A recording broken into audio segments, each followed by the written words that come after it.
come on in. I wasn't expecting you. I really want to talk to you today and you folks back at home about how we prove concussion cases in cases where the property damage on the car doesn't look like it was a severe crash. So come on in. I want to talk to you a little bit about the types of exhibits we create to help us in establishing that. So just as a baseline, here's a crash that was pretty violent. And if you look in here, you can obviously see how violent the crash was. In a case like this, when we have these pictures, not all that difficult to prove the severity of a brain injury. People are able to look at that and say, yeah, I get it. Somebody got hurt. Another fun picture that I have is sometimes if you'll get good pictures out at the scene, the picture itself tells the whole story. Here we have a drunk lady that just ran over the stop sign before crashing into us. The picture's really great because it's got the Flower Mound Fire Department and the policeman, and really it tells, it's just a picture that tells the whole story, and that's awesome.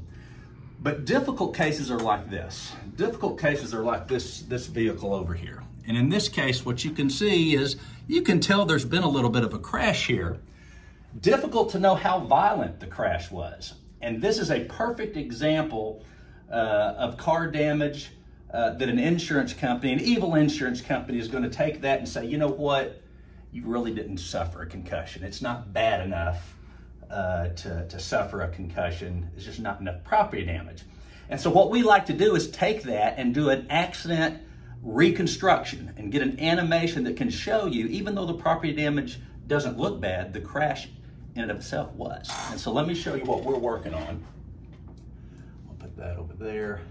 Bring this over here.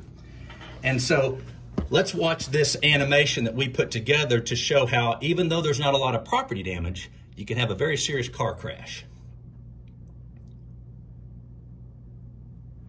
If you'll notice here, you don't see any property damage here. You don't see much here. Actually, on the other side, there's a dent, much like this vehicle over here. But let's look at it again, and you can see that this car's coming in at a good 30, 35 miles an hour.